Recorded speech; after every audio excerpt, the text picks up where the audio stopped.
The crack of a gunshot echoed through the dusty streets of Redemption Creek, Montana Territory, 1875, as Annabelle Foster marched down the boardwalk, her honey-colored hair catching the morning sun.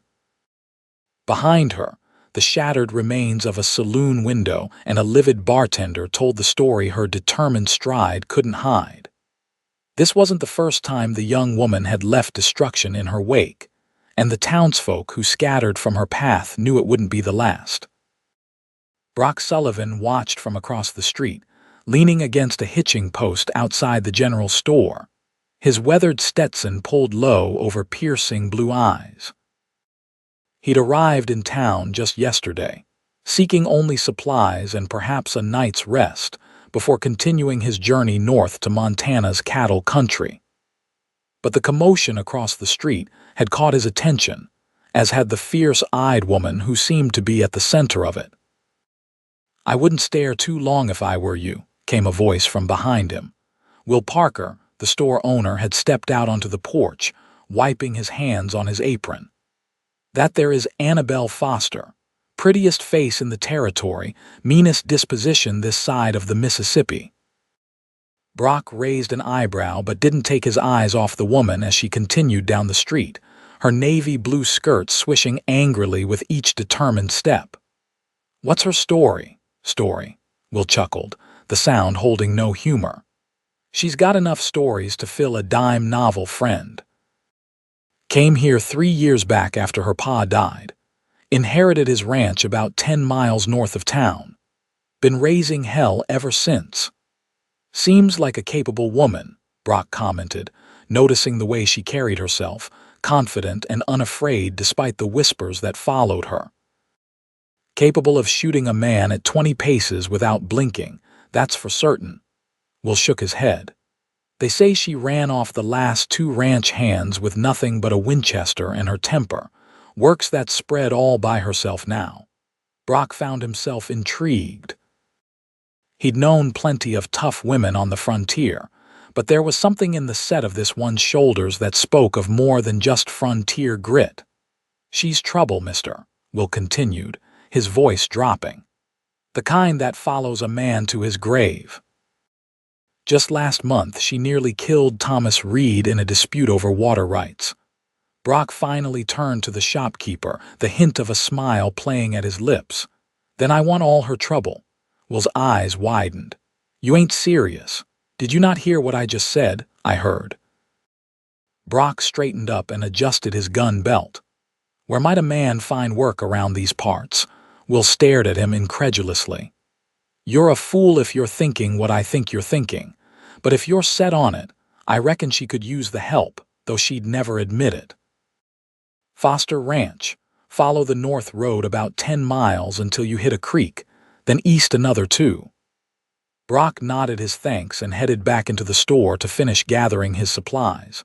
Something told him his plans had just changed. Later that afternoon, Brock rode his chestnut gelding up to the gates of Foster Ranch. The place was impressive. A large, 2-story farmhouse stood proudly at the center, surrounded by several well-maintained outbuildings. A corral held at least a dozen fine-looking horses, and in the distance, he could see cattle grazing on the rolling hills. For a ranch supposedly run by one woman, it looked remarkably well kept. As he approached the house, the door swung open and Annabelle Foster emerged onto the porch, a shotgun held casually in her hands. "That's far enough, stranger," she called out, her voice clear and commanding. "State your business or turn around." Brock reined in his horse and raised his hand slightly to show he meant no harm. "Name's Brock Sullivan. I heard you might be looking for ranch hands." Annabelle's eyes narrowed, the green in them flashing with suspicion. "Heard wrong. I don't need help." "Begging your pardon, madam, but that's not what your herd says. Saw at least 2 sections of fence down on my ride in, and your north pasture could use clearing." Her grip tightened on the shotgun. "You got mighty observant eyes for a passing stranger. Been working cattle since I could walk. My pa ran a spread in Texas before the war." Brock remained steady on his horse, meeting her gaze without flinching. I'm good with horses, better with cattle, and I can fix just about anything that breaks. And why would a man with those skills want to work for me? Her voice carried a challenge. Everyone in town's likely told you I'm nothing but trouble. Brock couldn't help the small smile that tugged at his lips. Yes, madam, they did. And I said I wanted all your trouble. For a moment, surprise registered on her face before she masked it with a scowl. You're either a fool or you've got motives I don't care to guess at. Just looking for honest work. Been on the trail a long time. He gestured to the ranch around them. This is a fine spread. Be ashamed to see it fall apart for lack of hands. Annabelle studied him for a long moment, her gaze taking in everything from his worn boots to the careful way he sat his horse. Finally, she lowered the shotgun slightly. $20 a month, room in the bunkhouse, 3 meals a day. Work starts at dawn, ends when I say it does. You answer to me and only me. First sign of trouble, the kind I don't want, and you're gone. No questions, no second chances. Brock nodded, knowing a fair offer when he heard one. Yes, madam. And don't call me madam. Makes me feel like somebody's grandmother. Name's Annabelle. Yes, ma, he caught himself. Annabelle. She gestured toward the barn with her shotgun. Stable your horse and get settled. Bunkhouse is the small building to the right. You'll have it to yourself for now. Supper's at 6 sharp, don't be late. With that, she turned and went back inside, the door closing firmly behind her. Brock dismounted and led his horse toward the barn, a small smile playing on his lips. Whatever trouble Annabelle Foster might be, he had a feeling it would be worth every minute. The first week at Foster Ranch proved to be exactly as challenging as Brock had expected. Annabelle was a demanding boss, expecting nothing less than perfection in every task. She rode as well as any man he'd ever seen, worked from dawn until dusk without complaint, and knew every inch of her land like the back of her hand. What he hadn't expected was her knowledge of ranching. She understood cattle breeding, range management, and market prices better than most men who'd been in the business their whole lives. It was clear that whoever her father had been, he'd taught his daughter well. On his 8th day, Brock was repairing a section of fence in the north pasture when Annabelle rode up on her black mare. She dismounted gracefully and walked over to inspect his work, her critical eye missing nothing. Your technique's not bad, she said finally, which from her he was learning was high praise indeed. Learned from the best, he replied, hammering in another nail. My pa believed a fence was only as good as its weakest post.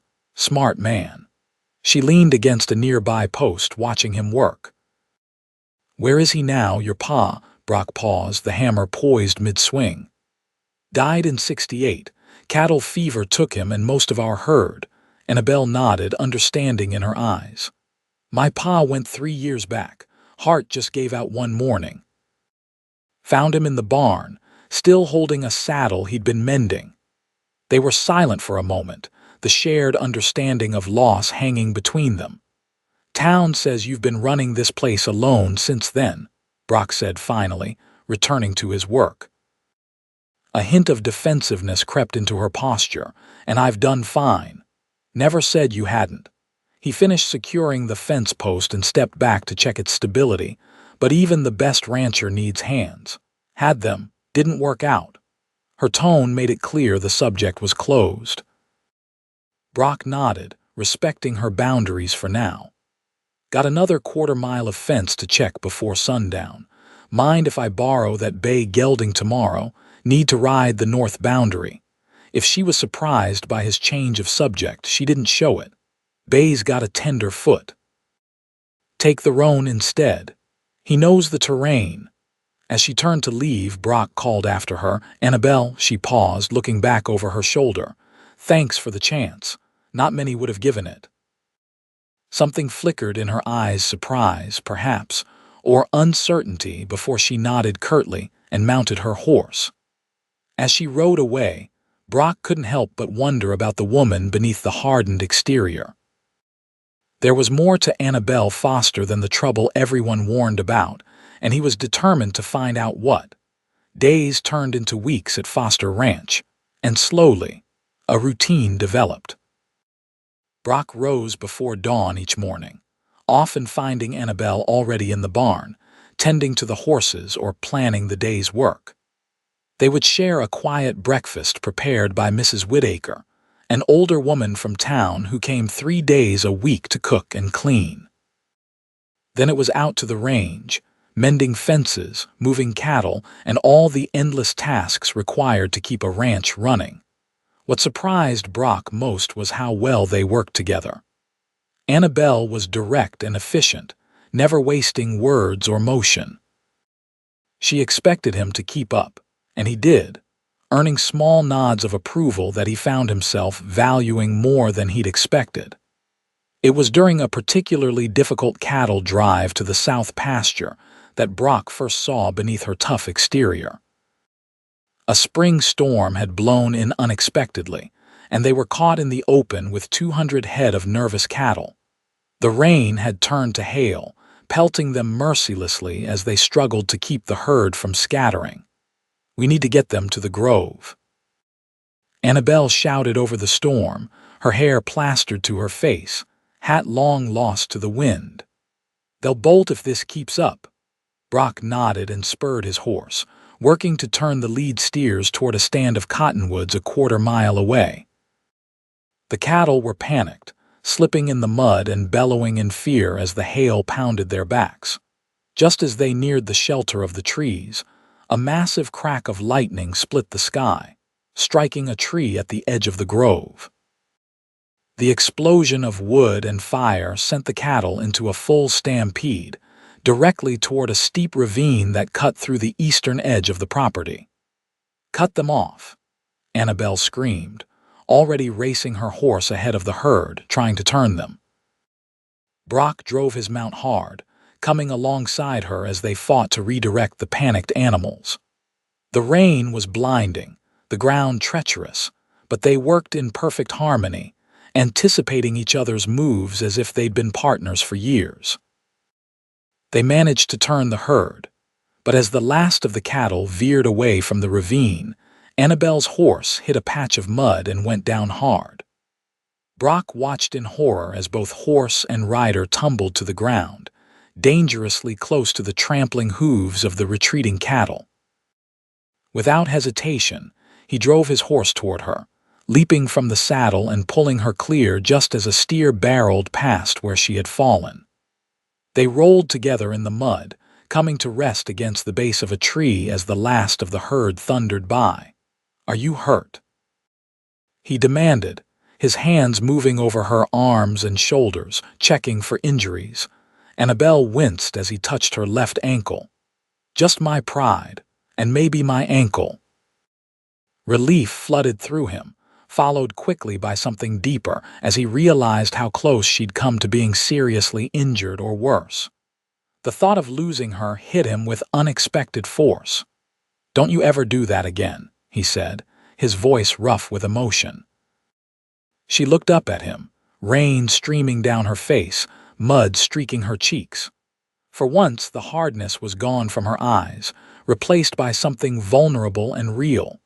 "Giving me orders now, Sullivan, if that's what it takes to keep you alive." His hands were still on her shoulders, and he became acutely aware of how close they were, her body partially beneath his where they'd fallen. For a moment, something sparked between them, hot and electric as the lightning overhead. Then, Annabelle's mare limped over, breaking the spell. "We should check on your horse," Brock said, helping her to her feet. She nodded, wincing as she put weight on her injured ankle. Without asking permission, Brock swept her up into his arms. "What do you think you're doing?" she demanded, though there was less fire in her words than usual.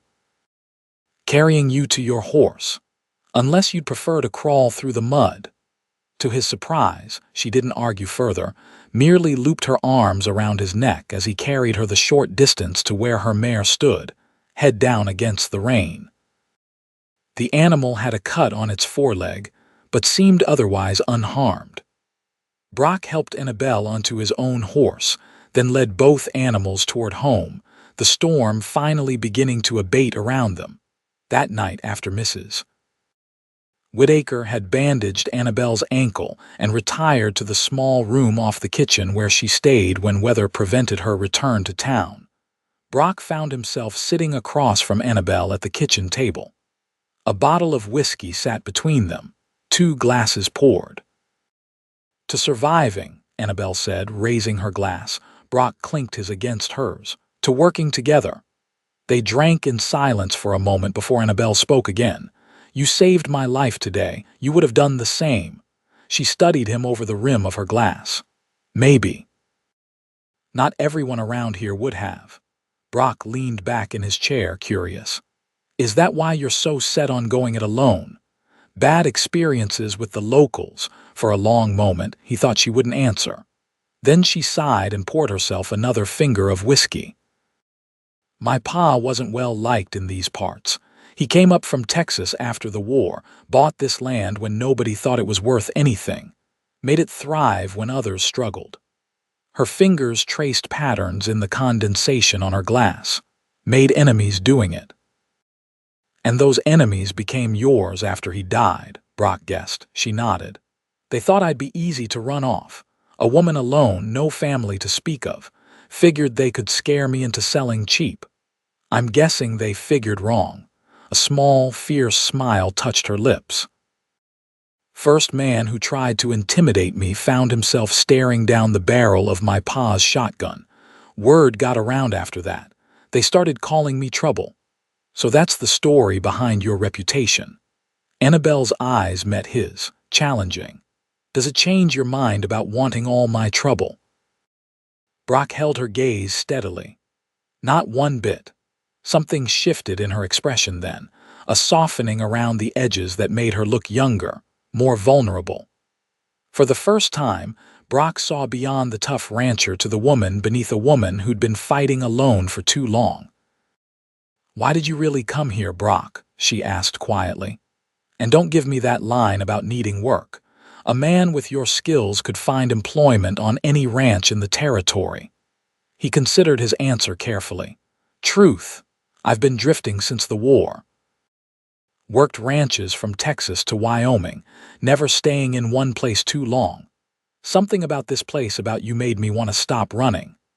"I'm not looking for a savior," she said, her voice hardening slightly. "Or a husband. Good, because I'm not offering to be either." He leaned forward, his eyes serious. "But I am offering to be someone you can count on, someone who won't run when things get tough." Annabelle looked away, staring out the window into the darkness beyond. "Last man who made me that promise is buried on the hill behind the barn." The words hung heavy in the air between them, revealing more about her past than she'd likely intended. "I'm sorry," Brock said simply. She shrugged, the movement deliberately casual. It was a long time ago, ancient history. But Brock could see it wasn't, not really. Whatever had happened, the wounds were still there, shaping the woman Annabelle had become. "Well," she said abruptly, setting down her glass and reaching for the crutch Mrs. Whitaker had fashioned for her. "Dawn comes early. We've got strays to round up tomorrow, storm or no storm." As she stood, Brock rose as well, instinctively moving to help her. Their hands brushed as he steadied her, and for a moment neither moved away. The touch lingered, innocent yet charged with something neither was ready to name. "Good night, Brock," she said finally, her voice softer than he'd ever heard it. "Good night, Annabelle." He watched her make her way slowly up the stairs, fighting the urge to carry her again. Something had changed between them today, a shift as subtle as it was significant. Whatever trouble Annabelle Foster might be, Brock was more certain than ever that he wanted all of her. Spring turned to summer, and the rhythms of ranch life continued. Brock's presence made a noticeable difference in the operation of Foster Ranch. With his help, Annabelle was able to expand her cattle operation, buying additional stock from a rancher to the south who was selling out. The two of them worked from sunup to sundown, driving themselves and each other to make the ranch the best in the territory.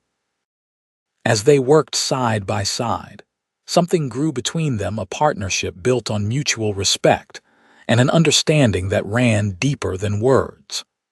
Brock learned to read Annabelle's moods, to recognize when her sharp tone masked exhaustion rather than anger.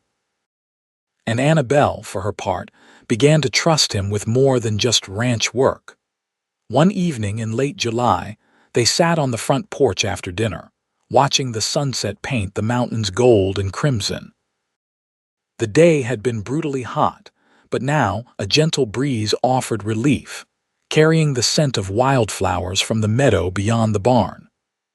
My pa used to say there wasn't a sight in all of creation finer than a Montana sunset, Annabelle said, her voice soft with memory. Brock glanced at her profile, illuminated by the golden light. Your pa was a wise man. He was, she smiled, the expression transforming her face. Stubborn as the day is long, but wise in his way. Sounds familiar, Brock teased gently. Annabelle shot him a look, but there was no heat in it.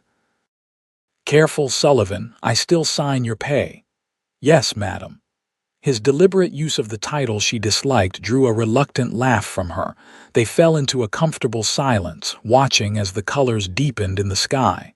He would have liked you, Annabelle said suddenly. My father. He always said he could judge a man by the way he treated his horse and did his work. Brock felt an unexpected warmth at her words. I would have liked to meet him. Tell me about your family, she said, turning slightly to face him. You don't speak of them much. Brock leaned back in his chair, memories washing over him. Not much to tell. Pa was a rancher, like I said, came to Texas before the Republic was even formed. Built something from nothing, just like your father did here. Ma died when I was 12, fever took her. It was just Pa and me after that, until the war. You fought. Her question was gentle, recognizing the territory they were entering. He nodded. Confederate Army, though Pa wasn't much for the cause, said it was a rich man's war and a poor man's fight. But in Texas, you either went or were branded a coward. His fingers unconsciously traced the scar that ran along his jaw. Spent 3 years fighting for something I didn't believe in, then came home to find Pa trying to hold the ranch together with not enough hands and too many raiders. Annabelle's hand moved as if to touch his, then withdrew. Is that when you started drifting, after Pa died? Couldn't keep the place going on my own and didn't much want to after everything. Sold what was left and hit the trail. He shrugged, trying to dismiss the weight of those memories. Been moving ever since, until now. The last 2 words hung in the air between them, loaded with meaning neither was quite ready to acknowledge. And now, Annabelle asked, her voice carefully neutral. Brock turned to look at her directly. Now I'm thinking maybe I've been running long enough. Their eyes met and held, the moment stretching between them like a tangible thing. Then the dinner bell rang from inside the house, Mrs. Whittaker's signal that she was leaving for the evening, breaking the spell. Annabelle stood, smoothing her skirt with hands that weren't quite steady. We should get some rest. Cattle buyers coming tomorrow. Need to make sure we present a united front on the pricing. Brock nodded, understanding her retreat. I'll check the barn before turning in. As he watched her go, Brock realized that for the first time in years, he was thinking about the future, a future that, increasingly, he couldn't imagine without Annabelle Foster in it. The cattle sale went better than either of them had expected, bringing in enough money to see the ranch through the winter with some to spare. That evening, Annabelle surprised Brock by suggesting they ride into town to celebrate. Mrs. Whittaker says there's a social at the church tonight, she explained as they rode side by side down the dusty road to Redemption Creek. Thought it might be nice to hear some music, maybe have a dance or two. Brock glanced at her, noting the way she'd taken extra care with her appearance tonight. Her hair was swept up in a style more elaborate than her usual practical braid, and she wore a dress he'd never seen before, a deep green that brought out the color of her eyes. "You look beautiful," he said simply. A flush colored her cheeks. "It's just a dress. It's not the dress I'm admiring." Her blush deepened, but she smiled, the expression transforming her face in a way that made his heart beat faster. The church was lit with lanterns when they arrived, golden light spilling from its windows onto the gathering darkness. Inside, most of the pews had been pushed back to create a dance floor, and a small band of local musicians played a lively tune. The room was crowded with ranchers, shopkeepers, and their families, nearly everyone from Redemption Creek and the surrounding area.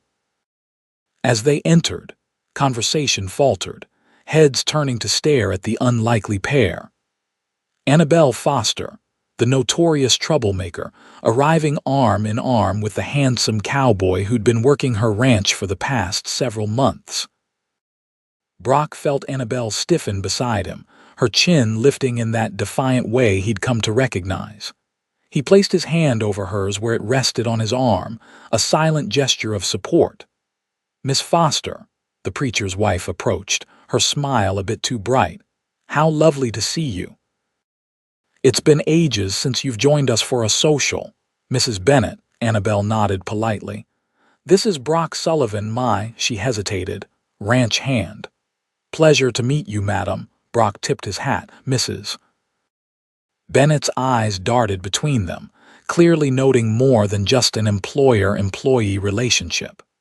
"Well, do help yourselves to refreshments. The punch is particularly good tonight." As she hurried away, likely to spread the news of their arrival, Brock leaned close to Annabelle's ear. "I think we've caused quite a stir." "Let them talk," she replied, but he could feel the tension in her arm. They'd find something to gossip about regardless. Before he could respond, the music changed to a waltz, and he saw an opportunity to distract her from the stares. "May I have this dance, Miss Foster?" he asked formally, stepping in front of her with a slight bow. Surprise flashed across her face, followed by a genuine smile. "You may, Mr. Sullivan." He led her onto the dance floor, drawing her into his arms with a confidence born of genuine feeling rather than practiced skill. Annabelle moved with natural grace, following his lead as easily as she did when they worked cattle together. "I didn't know you could dance," she said as they moved in perfect rhythm to the music. "There's a lot you don't know about me yet," he replied, his hand warm against the small of her back. "Yet," she raised an eyebrow. "Awfully presumptuous, Mr. Sullivan. Just hopeful, Miss Foster." As they danced, the stares and whispers faded into the background. For those few minutes, it was just the two of them, moving together as naturally as breathing.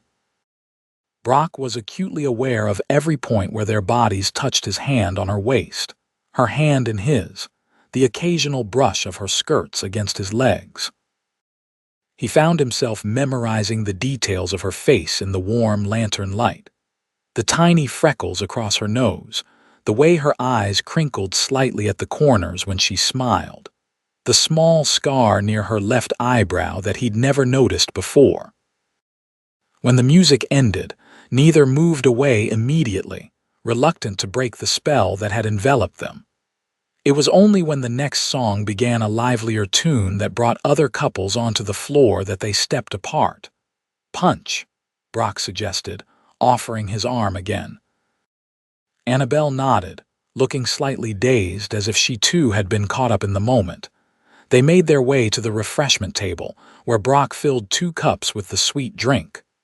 Well, if it isn't the infamous Annabelle Foster," came a deep voice from behind them. Brock turned to see a tall, well-dressed man approaching, his expression a mixture of amusement and something harder to define. Beside him, he felt Annabelle go rigid. "Thomas," she acknowledged coldly. "I'm surprised to see you here. Thought you might still be recovering from our last encounter." The man Thomas touched his jaw, where a faint scar was visible. "It takes more than a woman's lucky shot to keep me down." Brock stepped slightly forward, positioning himself between Annabelle and the newcomer. Friend of yours? He asked her, though he already knew the answer. Thomas Reid, the man supplied before Annabelle could respond, extending his hand. Owner of the Diamond R Ranch, and you are Brock Sullivan. He shook the offered hand, noting the way Reid squeezed a bit too firmly. I work for Miss Foster. Reid's eyebrows rose. Do you now? Must be a brave man or a desperate one. He turned his attention back to Annabelle. How's that north pasture treating you, Annie? Water holding up this summer? Don't call me Annie, she said, her voice like ice. And my water is just fine. For now, Reid smiled, the expression not reaching his eyes. But we both know Copper Creek runs through my property before it reaches yours. Be a shame if something were to happen to affect the flow. Brock felt Annabelle tense beside him and placed a restraining hand on her arm. Sounds like you're making a threat, Reid. Just stating facts. Reid's gaze shifted to Brock, assessing him with new interest. You might want to consider who you're throwing your lot in with, Sullivan. Foster Ranch has been on borrowed time since old man Foster died. It's only a matter of time before Annie here realizes she can't handle it and sells out. Smart man would be positioning himself on the winning side. I'll take my chances where I am, Brock replied evenly. Reid shrugged. Your funeral. He tipped his hat mockingly to Annabelle. Always a pleasure, Annie. Think about my offer. It still stands for now. As he walked away, Brock turned to Annabelle, whose face had gone pale with anger. What offer? Nothing important, she said dismissively, but her hands were shaking slightly as she set down her punch cup. We should go. Coming here was a mistake. Brock caught her arm gently as she turned to leave. Annabelle, talk to me. She looked up at him, conflict clear in her eyes. Finally, she sighed. Not here, too many years, he nodded, understanding. They made their excuses to the preacher and his wife, then retrieved their horses from the hitching post outside. They rode in silence for the first mile, the tension radiating from Annabelle almost palpable in the darkness. Finally, as they crested a hill that gave them a view of the valley stretching out below, silver in the moonlight, she reined in her horse. Thomas Reid wants my land, she said without preamble. Has since the day my father died. First he tried to court me, she laughed bitterly. Said it would be the most sensible solution for everyone if we combined our ranches through marriage. Brock felt a surge of jealousy at the thought of Reid courting Annabelle, followed quickly by anger at the man's presumption. I'm guessing you didn't appreciate his practical approach to romance. I told him I'd rather marry a rattlesnake, Annabelle confirmed. After that, he tried intimidation, blocked my cattle from market, hired away my hands, even dammed up the creek last summer during the dry spell. The water rights dispute I heard about in town, she nodded. I rode out there with my rifle and convinced his men it would be healthier for them to remove the dam. And Reid, Brock could imagine how that confrontation had gone, got in the way of my rifle butt when he tried to stop me. The ghost of a smile touched her lips. He's been more careful since then, but more determined too. Makes offers every few months, each one lower than the last. Says eventually I'll have no choice but to sell. Brock studied her in the moonlight, seeing both the vulnerability and the steel in her expression. Is he right? About the ranch being in trouble? For a moment, he thought she might refuse to answer, retreat behind the walls she'd built so carefully. Then her shoulders slumped slightly. It's been hard, she admitted. The drought last year hurt us bad, lost almost a third of the herd. And Reid wasn't lying about the water. Copper Creek is the only reliable water source on my property, and it runs through his land first. If he decided to dam it permanently. She trailed off, the implications clear. And this offer he mentioned tonight, Annabelle's jaw tightened. He sent word last week. Offered to buy the ranch for half what it's worth, said it was his final offer before he explored other options, whatever that means. Brock felt cold anger settle in his stomach. He'd known men like Reed before, men who used their power to take what they wanted, regardless of who got hurt in the process. "You're not alone in this anymore," he said quietly. "Whatever Reed is planning, we'll face it together." Annabelle looked at him, really looked at him, as if seeing something new in his face. "Why do you care, Brock? This isn't your fight." He urged his horse closer to hers until they were knee to knee in the moonlight. "Because I care about you, Annabelle, more than I expected to. More than might be wise." She drew in a sharp breath, her eyes wide and vulnerable in the silvery light. Brock, whatever she might have said, was lost as he leaned across the space between them and kissed her. It was a gentle kiss, questioning rather than demanding, giving her every chance to pull away. She didn't. Instead, after a moment of surprise, she kissed him back, her lips soft and warm against his. When they finally broke apart, they were both breathing unevenly. "I shouldn't have done that," Brock said, though his tone held no regret. "No," Annabelle agreed, then smiled, a real smile that lit up her face.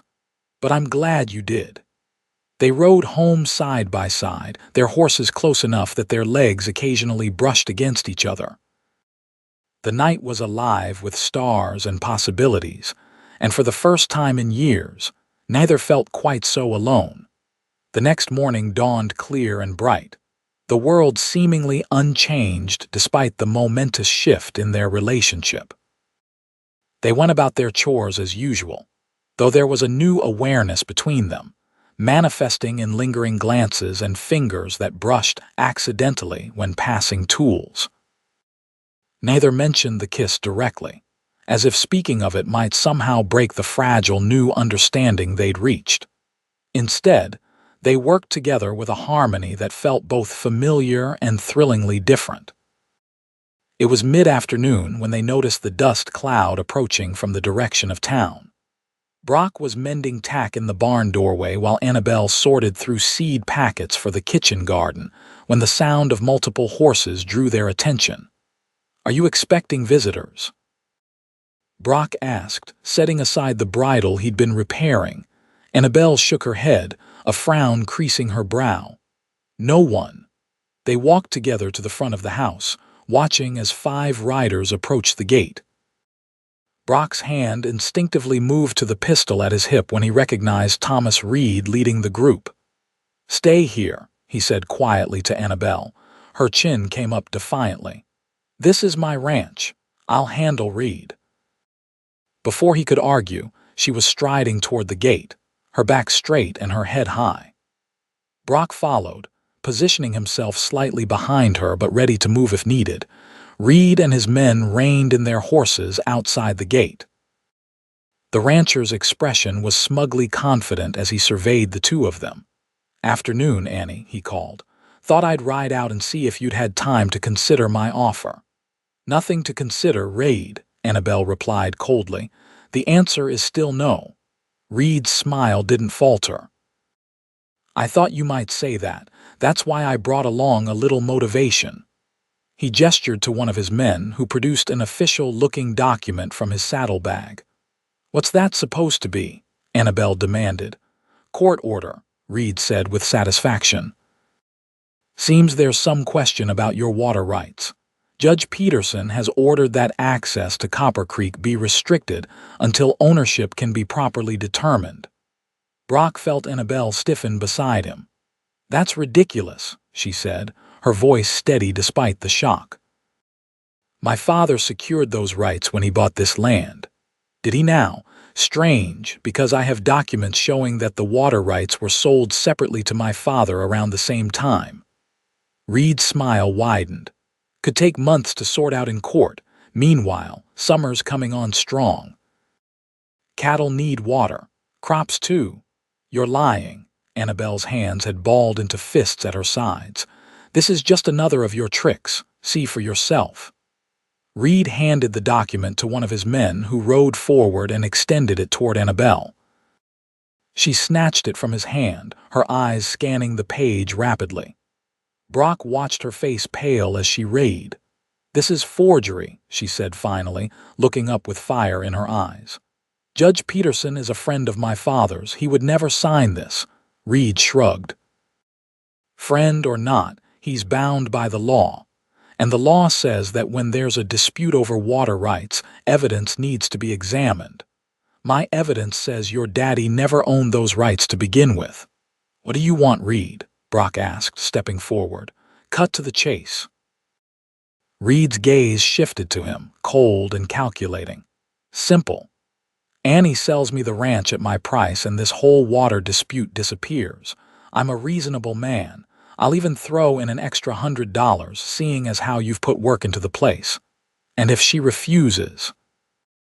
Brock's voice was dangerously quiet. Then my men start enforcing that court order tomorrow morning. Copper Creek gets dammed up on my property and Foster Ranch goes dry. Reed's smile vanished, his expression hardening. How long do you think your cattle will last without water, Annie? A week. Maybe 2 in this heat. And then what will your precious ranch be worth? Annabelle's face had gone white with fury, but Brock could see the fear beneath it. Without water, the ranch was doomed, and they both knew it. You have until noon tomorrow to decide, Reed continued, gathering his reins. I'll send a man to get your answer. Choose wisely, Annie. With that, he wheeled his horse around and rode off, his men following close behind. As soon as they were out of sight, Annabelle turned and strode back toward the house. The court order crumpled in her fist. Brock followed, concern mounting as he saw the rigid set of her shoulders. Inside, she slammed the paper down on the kitchen table and braced her hands on either side of it, head bowed. For a long moment, she didn't speak. Annabelle, Brock said gently, moving to stand beside her. Let me see that document. She pushed it toward him without looking up. Brock smoothed it out, reading carefully. It appeared genuine official seal, judge's signature, proper legal language, but something about it didn't sit right. You said Judge Peterson was a friend of your father's. Annabelle nodded, finally looking up. They came to Montana together after the war. Peter was at my father's funeral, for God's sake. He wouldn't do this. Brock studied the signature more closely. When was the last time you saw Peterson's handwriting? I have letters from him to my father in Pa's desk. Why? Get them. I want to compare signatures. While Annabelle went to retrieve the letters, Brock continued examining the document. His suspicions were growing stronger. The paper was right. The seal looked authentic, but certain phrases in the legal text seemed off, as if written by someone with only a passing familiarity with legal terminology. Annabelle returned with a bundle of letters tied with string. She untied them and spread several out on the table beside the court order. Look at the signature, Brock said, pointing. She leaned in, comparing the flowing signature on the letters with the somewhat stiffer one on the court order. They're different, she said slowly. Close, but not the same. Reed's forged this document, Brock confirmed. But he's done a good enough job that it would take time to prove it, time we don't have if he dams the creek tomorrow. Annabelle straightened, determination replacing the despair in her eyes. Then we need to see Peter tonight. He can issue a counter order, something to stop Reed until we can sort this out properly. Brock nodded. Where does the judge live? In town. Has rooms above the courthouse. She was already moving, gathering her hat and gun belt. We can be there in an hour if we ride hard. As they saddled their horses, Brock couldn't help but admire her resilience. Where another might have crumbled under Reed's threats, Annabelle had found her fighting spirit again. They rode hard for Redemption Creek, the setting sun at their backs casting long shadows across the trail. The town was quieting for the evening when they arrived, most businesses closed or closing. They tied their horses in front of the courthouse and climbed the side stairs to the judge's residence. Annabelle knocked firmly on the door. After a moment, they heard shuffling footsteps, and then the door opened to reveal an elderly man with white hair and spectacles perched on his nose. Annabelle, he said, clearly surprised. What brings you here at this hour?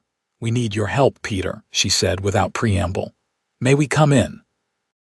The judge stepped back, ushering them into a comfortably furnished sitting room. Of course, of course. And who might this be?" he asked, eyeing Brock. "Brock Sullivan, sir." Brock offered his hand. "I work for Miss Foster. Pleased to meet you, young man. Now, what's this about needing help?" Annabelle handed him the court order. "Did you sign this, Peter?" The judge took the document, adjusting his spectacles as he examined it. His bushy eyebrows drew together in a frown. "I most certainly did not. Where did you get this?" "Thomas Reed brought it to my ranch today, claiming you'd restricted my access to Copper Creek pending a dispute over water rights." The judge's face darkened with anger. "This is outrageous. This is not my signature, and I've issued no such order." He looked up at them gravely. "This is a serious crime, Annabelle. Forgery of a court document impersonating a judicial order. Reed says he's damming the creek tomorrow unless I sell him the ranch," Annabelle explained. "We need something official from you to stop him." Judge Peterson nodded grimly. "Give me a moment." He moved to a writing desk in the corner of the room and began drafting a document, his pen scratching rapidly across the paper. After several minutes, he sprinkled sand over the ink to dry it, then affixed his seal to the bottom. "This countermands any previous orders regarding Copper Creek and explicitly forbids anyone from interfering with the water flow until a proper hearing can be held," he explained, handing the paper to Annabelle. "I've also included a summons for Reed to appear before me the day after tomorrow to answer charges of forgery and attempted fraud." "Thank you, Peter," Annabelle said, relief evident in her voice. The judge clasped her hand warmly. "Your father was my dearest friend, child. I would never allow his legacy to be stolen through such underhanded means." He turned to Brock. "Young man, I suggest you both stay in town tonight. Reed is not a man to be underestimated, and I don't like the idea of you riding back to the ranch in the dark with this document." Brock nodded, having had similar thoughts. "Is there somewhere we can stay? Mrs. Landry's boarding house has rooms," Judge Peterson suggested. "Tell her I sent you. She'll take good care of you." They thanked the judge again and left, the precious counter order secured inside Brock's vest. As they walked their horses toward the boarding house, Annabelle's hand found his in the darkness. "Thank you," she said softly, "for believing me, for helping." Brock squeezed her hand gently. "Always." The word hung between them, full of promise and possibilities neither had dared consider before today. Mrs. Landry was a motherly woman with a no-nonsense attitude who asked few questions when they requested rooms for the night. If she was surprised to see Annabelle Foster in her establishment, she hid it well, merely showing them to adjacent rooms on the second floor and informing them that breakfast would be served at 7. Once alone in her room, Annabelle found herself restless despite the exhaustion of the day. She paced the small space, thoughts racing. Reed wouldn't give up easily. The forged document proved how far he was willing to go to get her land, and while the judge's counter order would protect her water rights for now, Reed would find another angle of attack. A soft knock at her door interrupted her thoughts. She opened it to find Brock standing in the hallway, his expression serious. "May I come in? There's something we need to discuss." She stepped aside to let him enter, aware that propriety suggested she should refuse, yet not caring what anyone might think. This was about her ranch, her future. Brock waited until she had closed the door before speaking. "Reed won't stop with this. You know that, right?" Annabelle nodded, crossing her arms. "He's wanted Foster Ranch for years, ever since he realized my father had the better water access, which makes me wonder if there's more to this than just grazing land." Brock leaned against the dresser, his brow furrowed in thought. "Men like Reed don't forge court documents and risk prison over a few acres, no matter how good the water is. What are you thinking?" "I'm thinking we need to find out what makes your land so valuable to him, something beyond what's visible on the surface." Annabelle's eyes widened as she caught his meaning. You think there might be something on my ranch that Reed knows about and I don't? Gold, silver, Brock shrugged. Could be. Or coal. Montana's full of it and the railroads are always looking for new sources. Would explain why he's so desperate to get your land specifically. But how would he know if there was something valuable there? And why wouldn't my father have known? Your father was a cattle man, right? Focused on the ranch, on making the land work for his herd. He might not have been looking for anything else. Brock straightened up, determination in his eyes. Tomorrow, after we deliver the judge's order to Reed, we should do some exploring, starting with that northern section where Reed's property borders yours. Annabelle nodded slowly, the pieces falling into place. There's a section up there rough country, not much good for grazing. Pa always said we'd clear it someday, maybe plant hay, but we never got around to it. I haven't been up that way in months. Perfect place to hide something you don't want the owner to notice, Brock said grimly. You think Reed's men might already be on my land, mining or prospecting? It would explain his confidence. If he's already found something valuable, he'd be in a hurry to secure ownership before you discovered it. Annabelle felt a surge of anger at the thought of Reed trespassing on her property, stealing from her land. Then we need to catch him in the act. Proof of trespassing and theft would strengthen our position when we face him in court. Brock studied her face, admiration clear in his eyes. You're not afraid of him, are you? I'm afraid of losing my home, she corrected. But I won't let fear stop me from fighting for what's mine. He moved closer, reaching out to tuck a strand of hair behind her ear. The gentle touch sent warmth spreading through her. That's what I admire about you, Annabelle Foster. Your courage. The near slip of his tongue hung in the air between them, neither acknowledging it directly but both acutely aware of what he'd almost said. Brock, she began, uncertain what she wanted to say but feeling the need to say something. He silenced her with a kiss, deeper and more certain than the one they'd shared on horseback. His arms went around her waist, drawing her against him as her hands found their way to his shoulders. For a long moment, the ranch, Reed, and all their troubles faded away, leaving only the feel of his lips on hers and the solid warmth of his body against hers. When they finally broke apart, both breathing heavily, Brock rested his forehead against hers. I should go back to my room, he said, though he made no move to release her.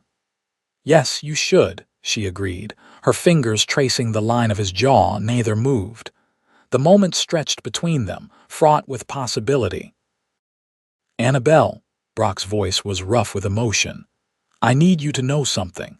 Whatever happens tomorrow or the next day or however long this fight with Reed takes, I'm not going anywhere, not unless you ask me to. She searched his face, finding nothing but sincerity in his blue eyes. And if I never ask you to, a slow smile spread across his face, lighting his eyes with a warmth that took her breath away. Then I reckon you're stuck with me, trouble and all. Good, she whispered, pulling him down for another kiss. Because I want all your trouble, Brock Sullivan. Every bit of it. Later, as they lay together in the narrow bed, Annabelle's head resting on Brock's chest, she felt a peace she hadn't known in years. Tomorrow would bring its challenges Reed, the water rights, the mystery of what might be hidden on her land. But for tonight, she wasn't alone. And somehow, that made all the difference. The morning dawned bright and clear, promising another hot summer day. They breakfasted early at Mrs. Landry's table, then set out for the Reed Ranch, the judge's counter order secure in Brock's breast pocket. Annabelle rode with her back straight and her chin high, every inch the confident rancher, though Brock could sense the tension beneath her composed exterior. The Diamond R Ranch was an impressive spread, with a large main house built of quarried stone and outbuildings that spoke of prosperity. As they rode up to the main house, Brock noted the number of hands working in the yards at least twice what Foster Ranch employed even in its better days. Thomas Reed himself emerged onto the porch as they dismounted. His expression, a mixture of surprise and displeasure. "Annie," he called, deliberately using the name she disliked. "Didn't expect to see you so soon. Come to accept my offer." Annabelle's smile was cold as she climbed the steps to face him. "Not exactly, Thomas. We've come to deliver something from Judge Peterson." Reed's confidence faltered slightly at the mention of the judge. "Oh." Brock stepped forward, removing the document from his pocket and extending it toward Reed. "The judge was quite interested to learn about the court order you presented yesterday, particularly since he never signed it." Reed's face darkened as he snatched the paper from Brock's hand. His eyes scanned it rapidly, his expression growing thunderous. "This is ridiculous. Peterson has no grounds to summon me to court. Forgery of a legal document is a serious crime," Annabelle said sweetly. "As is fraud and attempted theft. The judge was quite clear on that point." Reed crumpled the paper in his fist, his control visibly slipping. "You think this changes anything? You think a piece of paper will save your precious ranch?" He stepped closer, looming over Annabelle.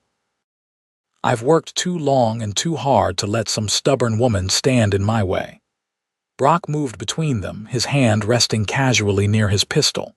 "Step back, Reed." Reed's gaze shifted to him, hatred burning in his eyes. "You're making a mistake, Sullivan. I offered you a chance to be on the winning side. Now you'll go down with her." "I made my choice," Brock said evenly. "And the judge's order is clear.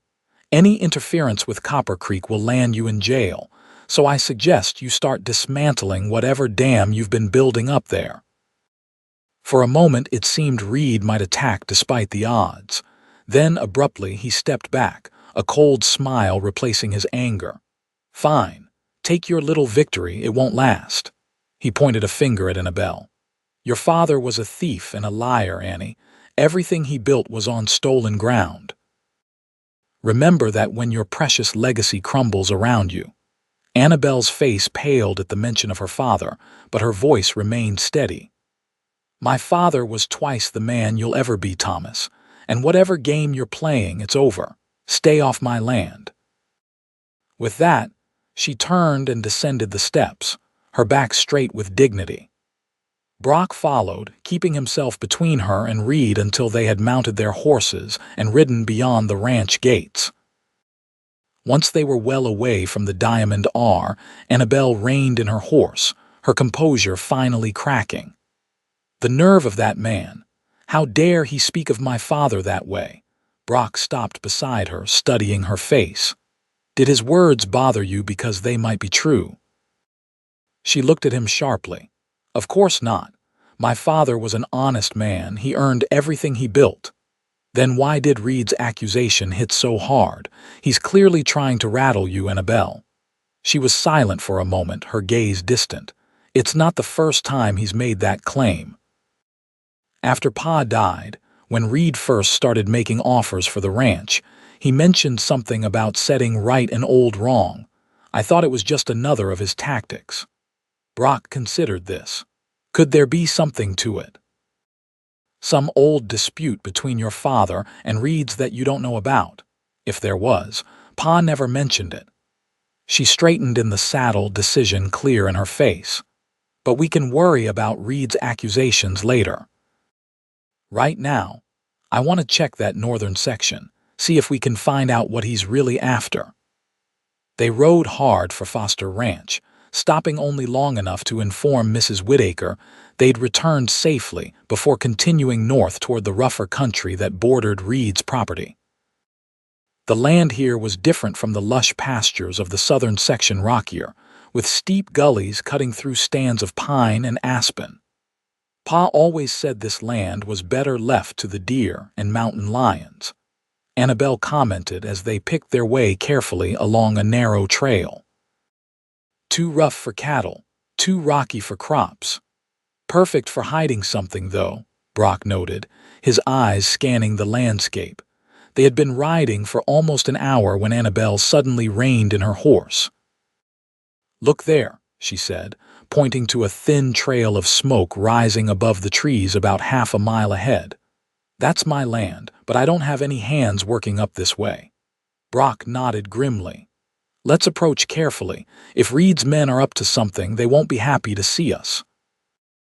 They left their horses tied in a small clearing and proceeded on foot, moving quietly through the trees. As they drew closer to the source of the smoke, they could hear the rhythmic sound of metal striking stone and the low murmur of voices.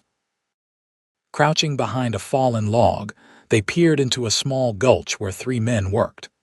2 were attacking the rock face with picks, while the third sorted through material in a wooden sluice box. A small fire burned nearby, explaining the smoke they'd seen. "Gold," Annabelle whispered, her eyes wide. "They're mining gold on my land." Brock nodded, his suspicions confirmed. "And from the looks of that setup, they've been at it a while. Reed must have found a vein and kept it quiet while he tried to force me to sell." Anger flashed in her eyes. "That's why he was so confident. He knows exactly what my land is worth."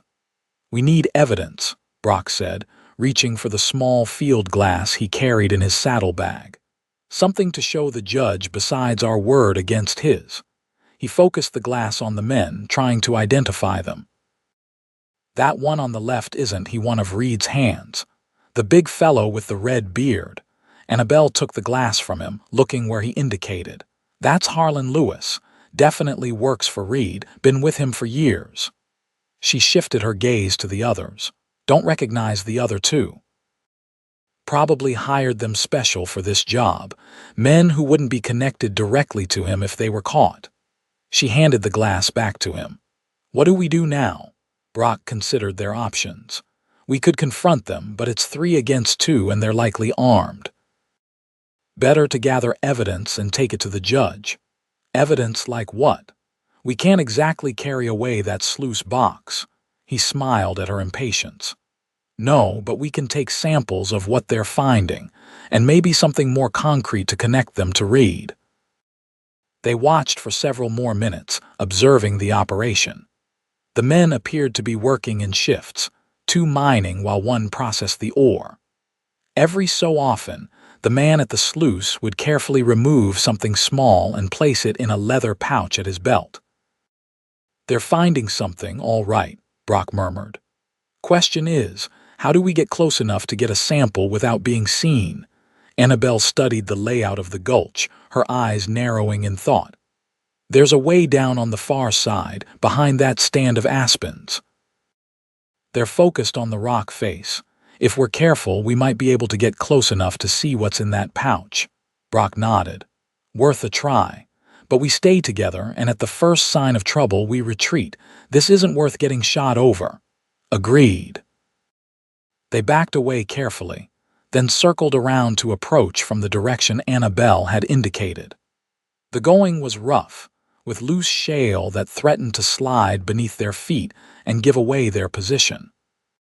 Finally, they reached a spot behind a large boulder that gave them a clear view of the operation while providing cover. From this new angle, they could see that the men had established a small camp beside the mining operation, 3 bedrolls, a stack of supplies, and several wooden crates marked with the Diamond R brand.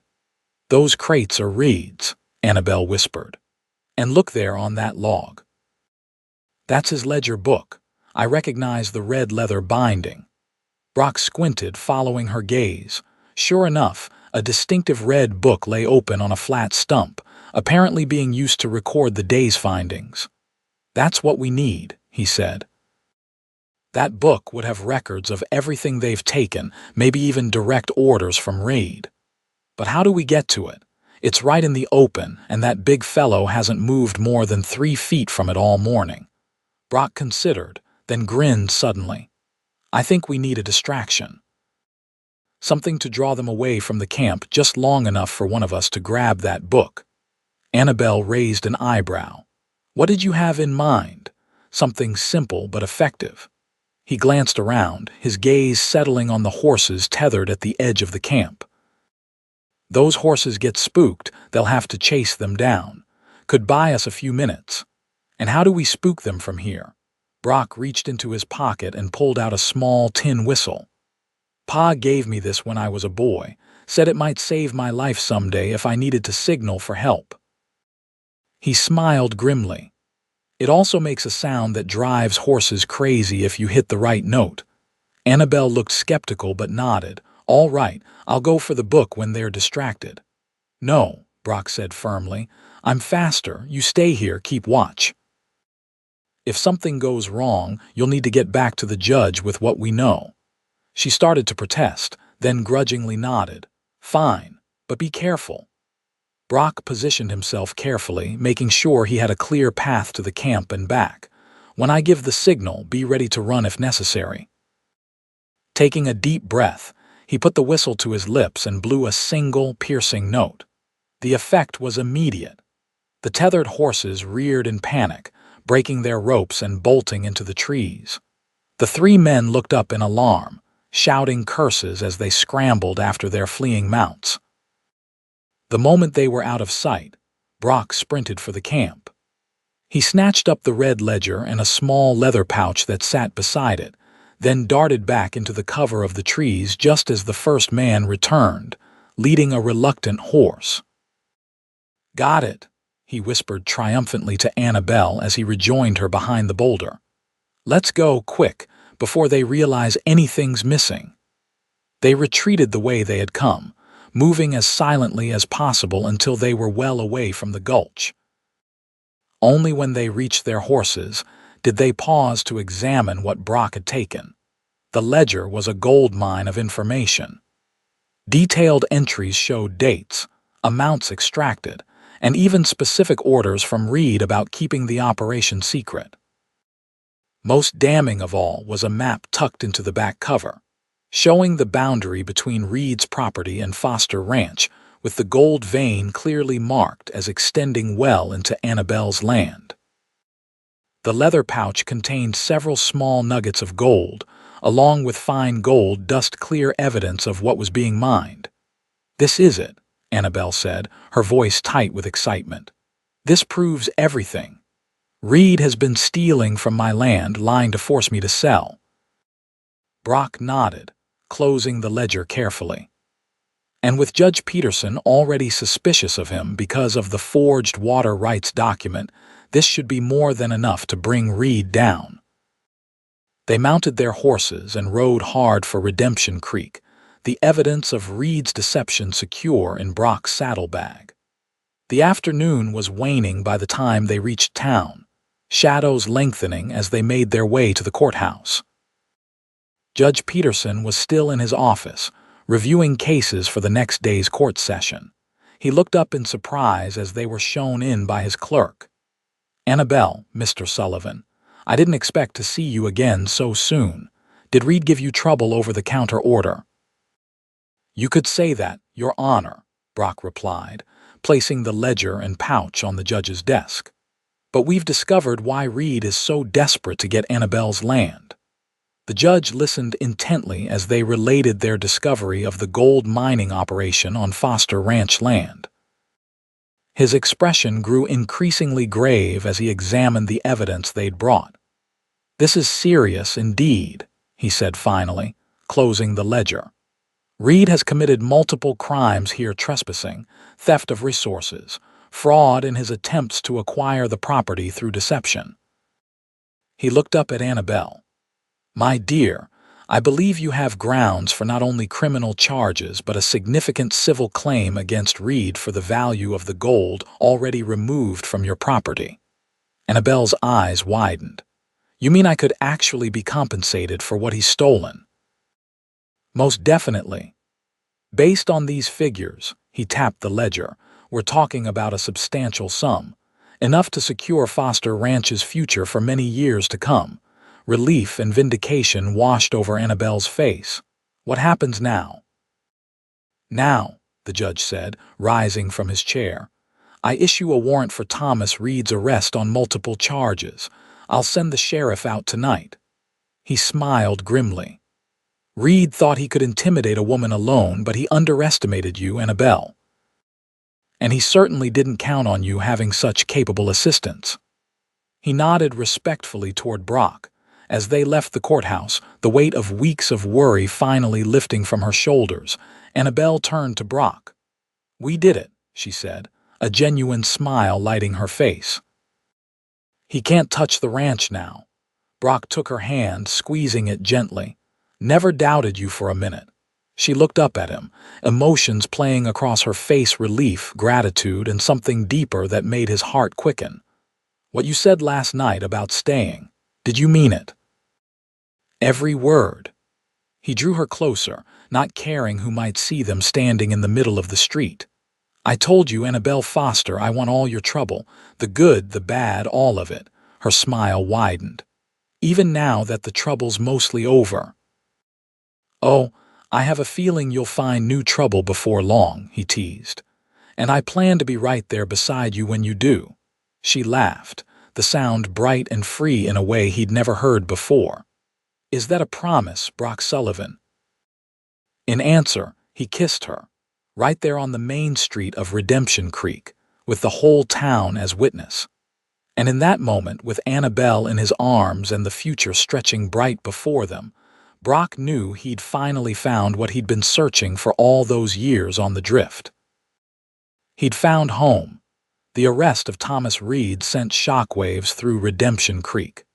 The wealthy rancher had seemed untouchable, his influence reaching into every corner of the territory. But the evidence against him was overwhelming, and when the sheriff and his deputies rode out to the Diamond R that evening, Reed offered no resistance. Perhaps he recognized that his schemes had finally caught up with him, or perhaps he was simply too shocked at being outmaneuvered by the woman he'd underestimated for so long. The court case that followed became the talk of 3 counties. Ranchers and townspeople alike packed the small courthouse to witness Reed's downfall. The discovery of the illegal mining operation on Foster Ranch land was sensational enough. But when Annabelle's lawyer, hired with a loan from Judge Peterson, himself produced evidence that Reed had been systematically targeting her since her father's death, sympathy for the young rancher swelled. Reed was sentenced to 5 years in the territorial prison for his crimes. His ranch and assets were seized to pay the civil judgment against him, a sum that not only compensated Annabelle for the stolen gold, but included punitive damages that left Foster Ranch on solid financial footing for the first time in years. Through it all, Brock remained steadfastly at Annabelle's side. The weeks of the trial brought them closer, their partnership deepening into something neither had expected to find. They worked the ranch together during the day, and in the evenings, they sat on the porch watching the sunset, making plans for the future. It was on such an evening, 3 months after Reed's arrest, that Brock finally asked the question that had been on his mind since the night at Mrs.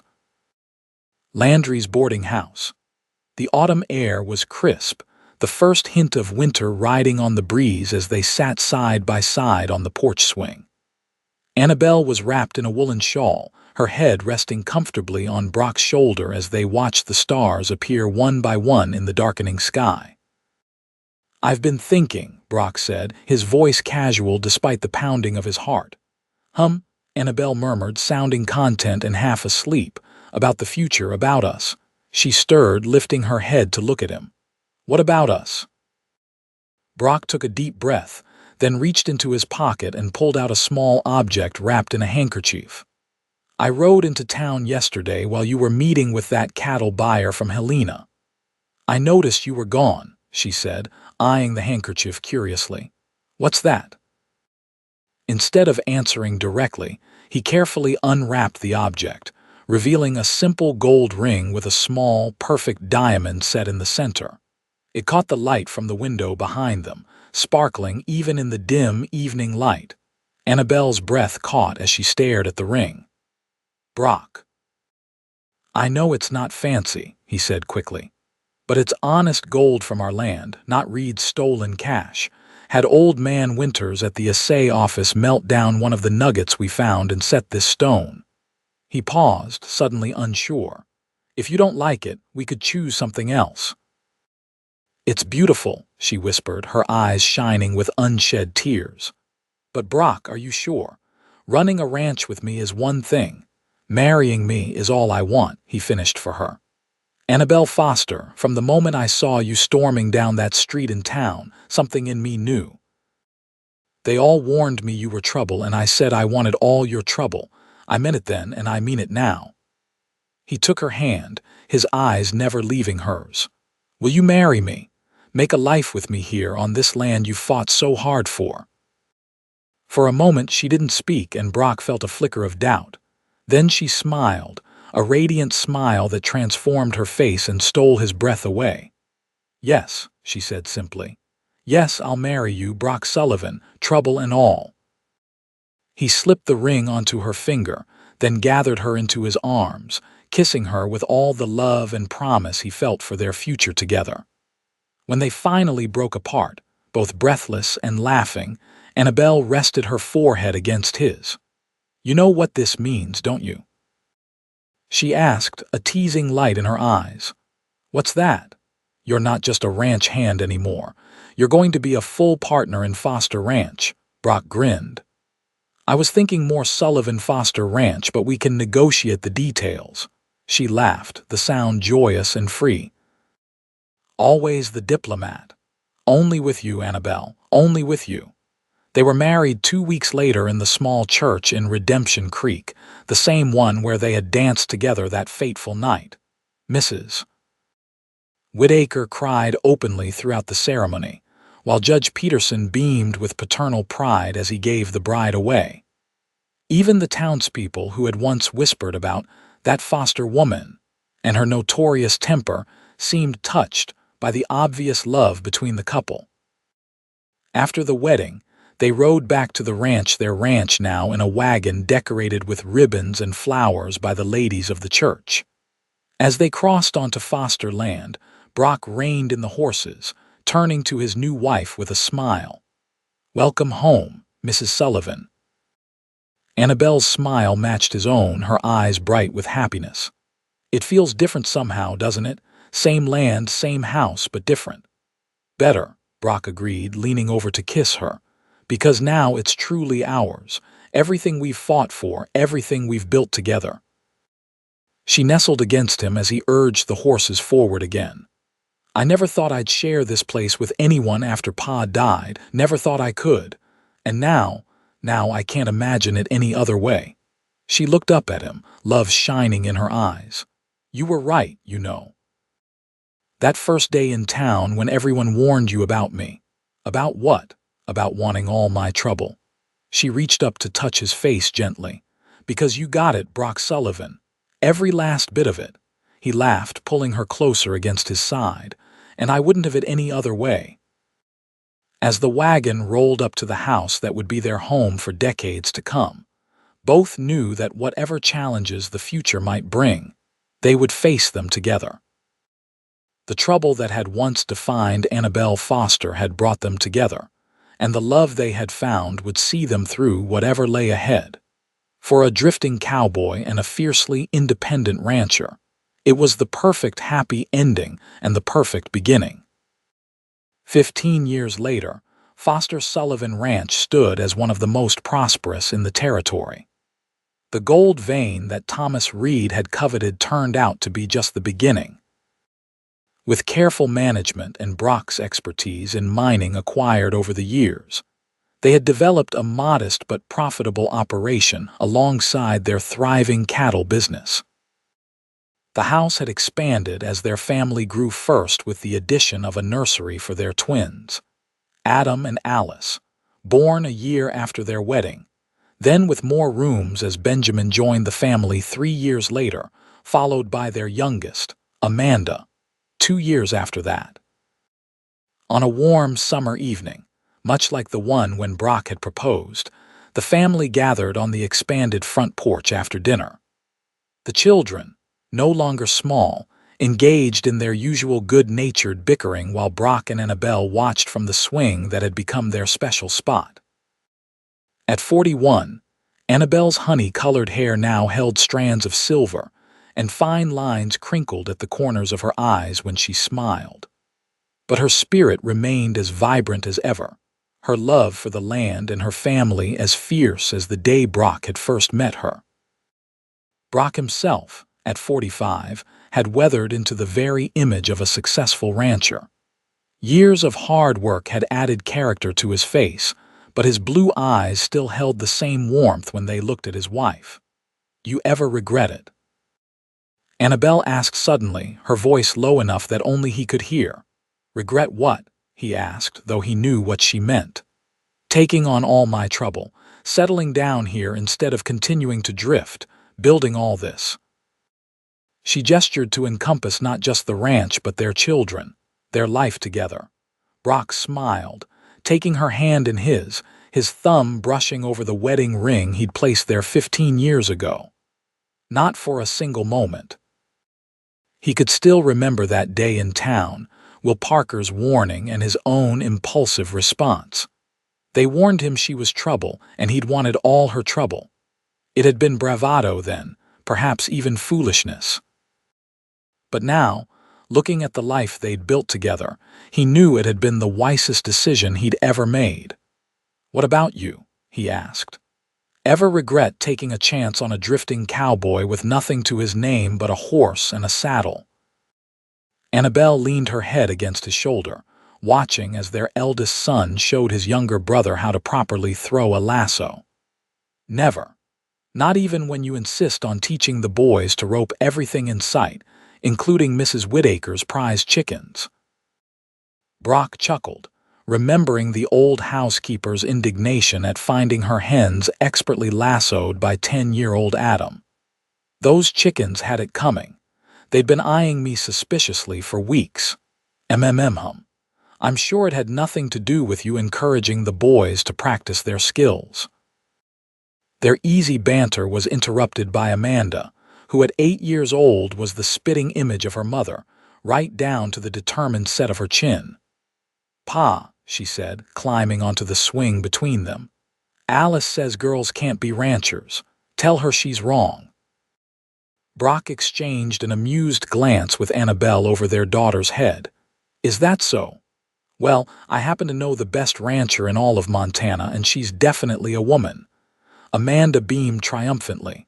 "See, I told you."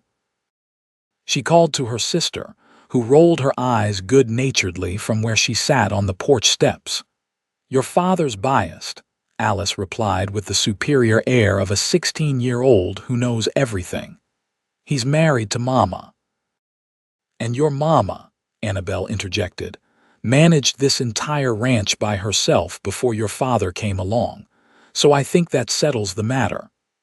The discussion might have continued, but it was interrupted by the arrival of a rider coming up the long drive to the house. As the figure drew closer, Brock recognized Judge Peterson, now well into his 70s but still serving as circuit judge for the territory. "Peter," Annabelle called, rising from the swing to greet their old friend as Brock helped him dismount. "What brings you out this way?" "You should have sent word we'd have prepared a proper dinner." The judge waved away her concern as they settled him in a comfortable chair on the porch, the children gathering around to greet the man who had been like a grandfather to them. "No need for fuss, my dear. I was passing by on my way back from the Johnson hearing and thought I'd stop with some news." "Good news, I hope?" Brock asked, noting the judge's unusually solemn expression. Peterson nodded slowly. "That depends on how you look at it. Thomas Reed died yesterday in the territorial prison. Pneumonia, according to the warden's telegram." A heavy silence fell over the porch. Reed had been released from prison after serving his 5-year sentence, but had never returned to Redemption Creek. Rumor had it he'd gone to California, trying to rebuild his fortune in the goldfields there. "I'm sorry to hear that," Annabelle said finally, and Brock knew she meant it. Over the years, the bitterness she'd once felt toward Reed had gradually faded, replaced by a kind of distant pity for a man whose greed had cost him everything. "There's more," Peterson continued. "It seems Reid left a confession with his lawyer to be delivered upon his death. A full accounting of his schemes against you, Annabelle, including," here the judge paused, looking uncomfortable, "an admission about the circumstances surrounding your father's death." Annabelle went very still. "What about my father's death? He died of heart failure. The doctor confirmed it." Peterson reached into his coat and withdrew an envelope. "Reid claims in his confession that your father's heart condition was exacerbated by deliberate actions on his part. According to this, he had been slowly poisoning your father's water supply with a substance that would aggravate a weak heart without leaving traces a doctor would recognize." Brock felt a cold fury building inside him. Even from beyond the grave, Reid was reaching out to hurt Annabelle. He moved to her side, placing a supportive hand on her shoulder. "Why?" she asked, her voice barely audible. "After all this time, why confess now?" "The letter suggests it was weighing on his conscience," Peterson replied, though his tone indicated his skepticism. "More likely, he wanted one final act of revenge to taint your memories of your father's last days." Annabelle's face had gone pale, but her voice was steady when she spoke. "May I see the letter?" Peterson hesitated, then handed it over.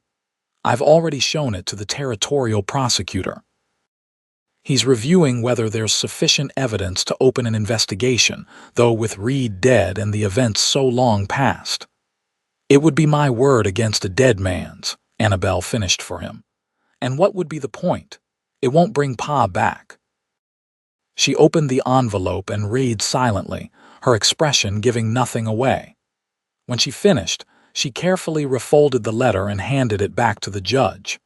"Thank you for bringing this to me personally, Peter," she said formally. "It couldn't have been easy." The judge nodded, clearly relieved by her calm response. "I thought you should hear it from a friend, not as courthouse gossip."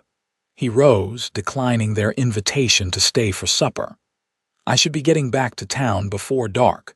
The old bones don't take well to night riding anymore." After seeing him off, Brock returned to find Annabelle still sitting on the porch, staring out at the land that had been her father's legacy to her. The children, sensing the solemnity of the moment, had retreated inside with unusual quietness. "Are you all right?" he asked, sitting beside her and taking her hand. She was silent for a long moment.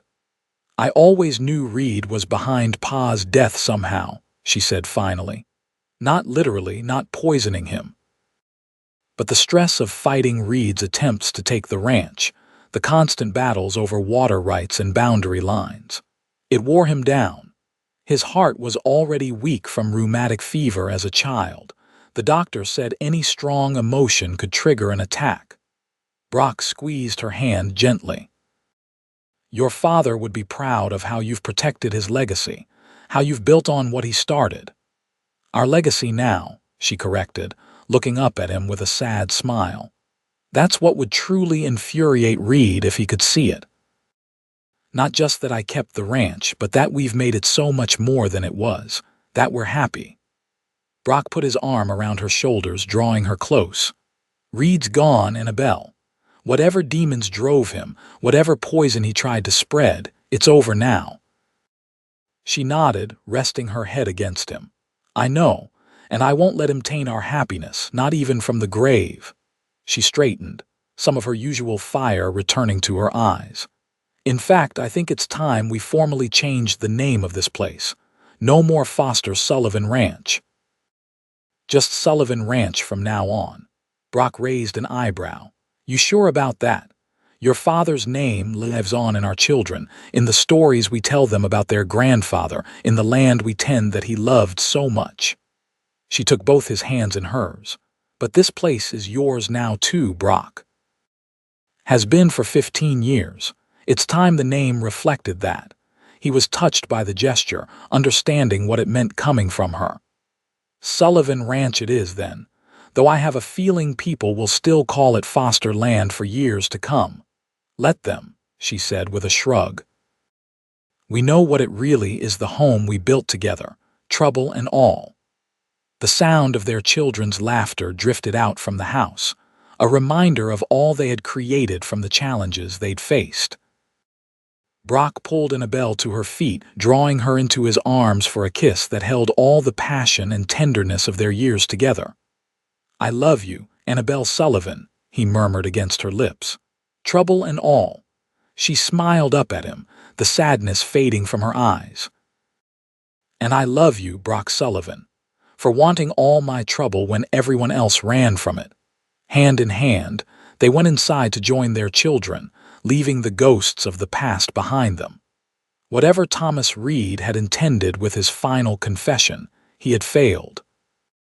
The love that had grown between a drifting cowboy and a troublesome rancher had proven stronger than any poison, any scheme, any attempt to tear them apart. And as the sun set over Sullivan Ranch, painting the Montana sky in shades of gold and crimson, it was that love tested by fire, tempered by trials, and triumphant in the end that would be their true legacy.